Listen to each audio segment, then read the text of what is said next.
6 दिसंबर 2024 को Hindu army chief सुशील तिवारी के जन्म दिवस और शौर्य दिवस पर हिंदू आर्मी कार्यालय पर सुशील तिवारी की गर्जना महाकुंभ में नहीं घुसने देंगे एक भी विधर्मी को। तिवारी ने कहा, अगर विधर्मी किए घुसने का प्रयास तो हिंदू आर्मी करेगी इलाज, रहेंगे हजार वॉलंटियर तैयार। आगामी 13 जनवरी से महाकुंभ लगने जा रहा है। अपने जन्म दिवस पर सैकड़ों कार्यकर्ताओं के बीच तिवारी ने कहा, एक भी विधर्मी को महाकुंभ में न तो दुकान लगाने दी जाएगी न प्रवेश करने दिया जाएगा। तो उसी पे उन्होंने चूंकि बोले मैं जिस समाज से आता हूं न मैं बटने वाला हूं और नहीं बटूंगा तो कटने का तो कोई सवाल ही नहीं होता। उन्होंने लिखा है श्री गणेशाय नमः, फिर लिखा है उन्होंने मैं ही हूं चाणक्य की शिखा, मैं ही हूं चाणक्य की शिखा और राणा हूं रविदास हूं मैं ही हूं चाणक्य की शिखा, राणा हूं रविदास हूं मैं, कभी नहीं मिटने वाला अपने पुरखों का इतिहास। ये एक कविता कवि प्रेम प्रभु चौधरी जी ने भेजी थी जो हमने आपको सुनाई।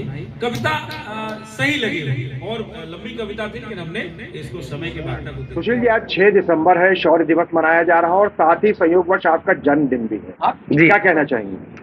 मैं बहुत प्रफुल्लित हूं कि भगवान ने हमें उस दिन भेजा जिस दिन बाबरी विध्वंस हुआ। इस बात के लिए मैं भगवान को बारंबार जो है इस बात के लिए धन्यवाद देता हूं, प्रणाम करता हूं। बहुत ज्यादा सौभाग्यशाली हूं कि 6 दिसंबर को, बल्कि कई विधर्मी ये कहते हैं कि ये मंडंगत होगा, तो हमने कहा भैया सर्टिफिकेट हम ऑनलाइन डाल देते हैं, आप लोग देख लो, बर्थ सर्टिफिकेट है और ये हाई स्कूल का सर्टिफिकेट है।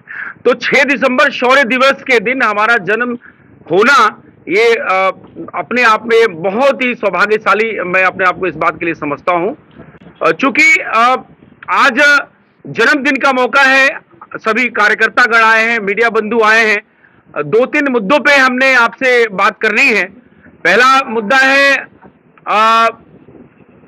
कुंभ मेले का, महाकुंभ जो 2025 में लग रहा है 13 तारीख से, वो मुद्दा है। दूसरा जनसंख्या का है, तीसरा संबल का है।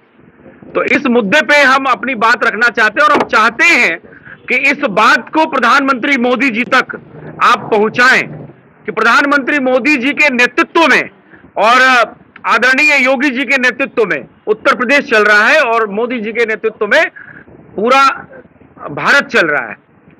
कहां पे जब जब वक्त आया तो हिंदू आर्मी ने समय समय पर मुद्दों को उठाया और उस मुद्दे को क्रियान्वित करने का काम केंद्र सरकार ने किया। चाहे वो पीएफआई पे प्रतिबंध की बात हो, वो हमने पहले 2017 में मुद्दा उठाया और उसमें पीएफआई पे प्रतिबंध अमित शाह जी ने लगाया। इस बात के लिए कोटि कोटि उनको धन्यवाद है। चाहे लव जिहाद का मुद्दा हो, हमने उठाया, उसमें योगी जी ने कानून बनाया। चाहे वो आपका जनसंख्या नियंत्रण का मुद्दा हो, आज उसमें कम से कम चर्चा चल रही है। लेकिन मेरा या हिंदू आर्मी के प्लेटफॉर्म से आज जन्मदिन के दिवस पे ये मांग दोबारा पुनः और पुनः कि मोदी जी बहुत इंफ्रास्ट्रक्चर हो गया, बहुत आपने रोड बना लिए, हम अमेरिका से भी ज्यादा बड़े बड़े रोडों पे चल रहे हैं, लेकिन इन रोडों पे कब्जा तो अल्टीमेटली जैसे आज बांग्लादेश का हालत है वैसे उन्हीं का होना है। तो उसको रोकने के लिए आपको हिंदू राष्ट्र से पहले जनसंख्या नियंत्रण लाने की आवश्यकता है। नहीं तो उनकी जिस तरीके से जनसंख्या वृद्धि हो रही है उस अनुपात में आप देखेंगे तो 2036 से 2040 तक हम बांग्लादेश की स्थिति में होंगे। योगी जी कह रहे हैं बटोगे तो कटोगे, मोदी जी कह रहे हैं एक रहेंगे सेफ रहेंगे। मान लिया, अरे एक तो हम हैं, एक नहीं होते तो आपको केंद्र में पिछले 10 वर्षों से कैसे बैठाए होते? एक नहीं होते तो आज 20 राज्यों में सरकार कैसे होती? हम एक हैं, उसी का खामियाजा है, उसी का बदौलत आप आज तीसरी बार प्रधानमंत्री हैं। तो इस बात को हिंदू आर्मी रिमाइंडर के रूप में कह रही है, अनुरोध के रूप में कह रही है कि हमारे आपके नियत नीति पे कोई डाउट नहीं है, हम आपके अभिन्न अंग हैं, अनुषांगिक है, आपके लिए कार्य करते हैं, हिंदुत्व के लिए कार्य करते हैं, सनातनी के लिए कार्य करते हैं, हिंदू राष्ट्र के लिए काम कर सकते हैं। हमारा पहला लक्ष्य हिंदू राष्ट्र बनाना है, लेकिन हिंदू राष्ट्र से पहले जनसंख्या नियंत्रण। आपने सभी के कानून बना दिए, बना रहे हैं आप, यूसीसी की बात भी हो रही है लेकिन यूसीसी बन नहीं रहा है। लेकिन यूसीसी भी पहले जनसंख्या, अगर यूसीसी बनाइए उसमें जनसंख्या नियंत्रण लाइए। तो हर कार्यक्रम में हमारा ये बहुत प्रमुख मुद्दा रहता है कि जनसंख्या नियंत्रण, क्योंकि जिस अनुपात में वो बढ़ रहे हैं, बांग्लादेशी, रोहिंग्या, घुसपैठिए, मैं ये समझता हूं कि 2036 और 40 तक बांग्लादेश से भी बुरा हालात होने वाला है, बहुत ही ज्यादा बुरा हालात होने वाला है। तो एक तो आज के दिन जनसंख्या नियंत्रण के पुनः और पुनः ये हिंदू आर्मी मांग करती है, पहला मुद्दा है। दूसरा मुद्दा है कि अगर आप देखेंगे कि जिस तरीके से देश के अंदर जहां जहां खुदाई हो रही है, जहां जहां खुदाई हो रही है, वहां वहां हमारे ही मंदिरों के निशान मिल रहे हैं और सारे सामान मिल रहे हैं। तो उसी तरीके से संभल की घटना आपने देखी, किस तरीके से संभल में लोगों ने विरोध किया। अगर दाल में काला नहीं है तो आप क्यों नहीं जांच करने देते हैं?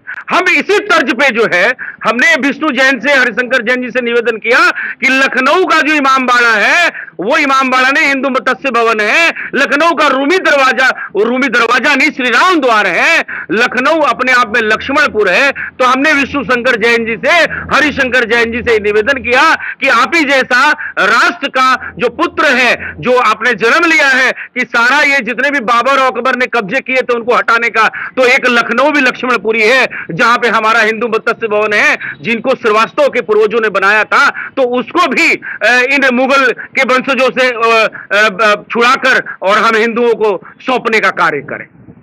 और आज का जो तीसरा और महत्वपूर्ण बिंदु है वो ये है कि महाकुंभ मेले में पिछले 5 वर्ष पहले, 6 वर्ष पहले जो कुंभ मेला हुआ था, उसके अंदर विश्व हिंदू परिषद के एक्सपेरिमेंट के तौर पे यह हुआ कि जिस तरह से मक्का मदीना के अंदर अगर कोई भी हिंदू अपनी दुकान नहीं लगा सकता है, अगर इनके धर्मस्थलों पे कोई हिंदू सनातनी दुकान नहीं लगा सकता है, तो हमारे महाकुंभ में इनकी कोई जरूरत नहीं है, क्योंकि ये ना हमारे भाई हैं, ये तो गाय खाने वाले और गाय को पूजा करने वाले कभी भाई नहीं बन सकते।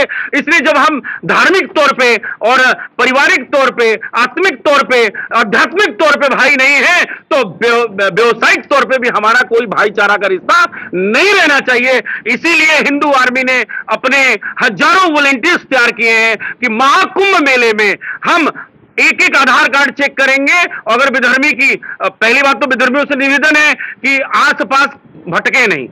ये सरकार ने भी कहीं ना कहीं इस बात का इशारा किया हुआ है, विश्व हिंदू परिषद ने इशारा किया। चूंकि ये संविधान का मामला नहीं है, हमारे अध्यात्म का मामला है, तो अध्यात्म में साधु संत चला रहे हैं। शंकराचार्य ने यह बता दिया है कि भाई हमारे धर्मस्थलों पे आपका कोई आवश्यकता नहीं है, क्योंकि आप अशुद्धता से थूक, मल, मूत्र, पेशाब मिलाकर सामान भेजेंगे, हमारा 1 महीने का, 2 महीने का जो प्रवास है, कल्पवास है, सब जो है खंडित हो जाएगा। इसलिए विधर्मियों से निवेदन है, विनम्र निवेदन है कि अन्य से स्त्रियां कोई विवाद उत्पन्न न करें।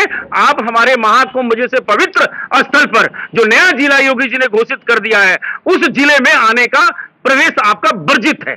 ये अगर आप आते हैं तो उसका परिणाम आप समझेंगे। आपको समझाना, आपको पहले से बताना ये हिंदू आर्मी का कर्तव्य है। ये 3 मुद्दे थे।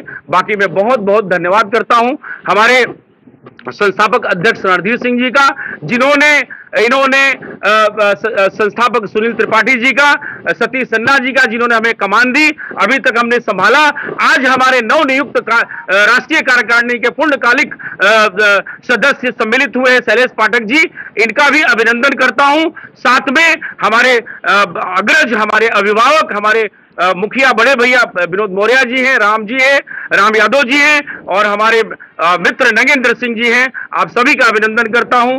और मंटू भैया बहुत बहुत आभार, और सभी मीडिया का इस जन्मदिन के मौके पे इस तरीके से आप लोगों ने हमारे चीजों को रखा, आप आए, बहुत बहुत धन्यवाद, बहुत बहुत आभार। अब आप कामनाएं, हार्दिक बधाई। सारे मुद्दों को इन्होंने ज्यादातर घेर ही दिया है, फिर भी सनातनी होने के नाते हमारा एक दायित्व बनता है कि जिस तरीके से बांग्लादेश में हमारे हिंदू भाई परेशान किए जा रहे हैं, उस पर एक जन आक्रोश रैली 10 दिसंबर को रखी गई है। आप लोगों के माध्यम से लखनऊ यूनिवर्सिटी में हम सबको आमंत्रित करते हैं कि आप हमारे सनातन के सभी भाइयों के साथ खड़े हों। वो विश्व में कहीं पर भी हों, भारत में हों, बांग्लादेश में हों, पाकिस्तान में हों, या किसी भी देश में, ऐसे देश में फंसे हों, जहां पर उन पर अत्याचार हो रहा है, हम उनके साथ खड़े हैं और उसके माध्यम से हम एक अपना आक्रोश दिखाएंगे। तो आप सभी से आग्रह है कि 10 दिसंबर को आप उस रैली में, आक्रोश रैली में शामिल हों और सभी हिंदू भाइयों का एक ताकत बढ़ाएं। बहुत बहुत आभार। आरएसएस में तो हर सनातनी को होना चाहिए और आरएसएस ऐसी संस्था है जिसको छोड़ा नहीं जा सकता। अगर आप एक बार ध्वज प्रणाम कर लेते हैं तो आजीवन आप संघ के स्वयंसेवक हो जाते हैं। आज आवश्यकता है समाज में एक ठीक तरीके से समाज का जागरण कैसे हो, तो हमारे अन्य संगठन भी चल रहे हैं और हम प्रयास करेंगे कि हिंदू आर्मी जो एक क्रांति का काम कर रही है समाज के अंदर, हम उसमें जुड़कर जो सशस्त्र जागृति का काम वो हम करना चाहते हैं। जितने भी हमारे मुद्दे थे आज के प्रेस कॉन्फ्रेंस के, हमारे अभिभावक जो है हिंदू आर्मी चीफ, उन्होंने कवर कर दिया है। विशेष रूप से 13 जनवरी से हमारा महाकुंभ महामहोत्सव हिंदू आस्था का होने जा रहा है। उसमें मैं एक बात कहना चाहता हूं, अगर मेरे घर में कोई पूजा है तो ये मैं निर्णय लूंगा कि मैं अतिथि किसको बनाऊंगा, मैं आमंत्रण किसको भेजूंगा। ये न तो सरकार का काम है तय करना, न तो समाज के अन्य धर्मों का काम है। ये काम तय करेंगे साधु संत और समाज के, हिंदू समाज के लोग। आज जो उत्तर प्रदेश की गद्दी है वो भगवा में है, एक संत उस पर विराजमान है। तो महाराज जी की नीति और नियत से कोई संदेह नहीं है। उन्होंने इससे पहले भी हिंदू आस्था के कई प्रतीकों को उत्तर प्रदेश में स्थापित करने का काम किया है। यदि कोई चूक होती है, अगर वो विधर्मी प्रवेश करते हैं मेले के अंदर, क्योंकि कुंभ का मेला पिकनिक स्पॉट नहीं कि आप वहां घूमने आएंगे, वो आस्था का महापर्व है। यदि आप कोई भी गलत कृत्य करते पकड़े गए तो चाहे उसका खामियाजा हिंदू आर्मी को कितने भी बड़े स्तर पर भुगतना पड़े, हम भुगतने के लिए तैयार हैं। क्योंकि एक भगत सिंह जब बलिदान हुए थे, लाखों भगत सिंह पैदा हुए थे। तो हमारे पास हजारों वॉलंटियर्स हैं, हजारों कार्यकर्ता है जो उनका जो आइडेंटिटी कार्ड है वो चेक करेंगे, जो संदिग्ध स्थिति में पाया जाएगा। जैसे भगवा चोला पहनकर कालनेम के रूप में वो हिंदू धर्म को बदनाम करने का काम कर रहे हैं, अगर ऐसे कोई मिल गया तो उसकी स्थिति का जिम्मेदार वो स्वयं होगा। धन्यवाद।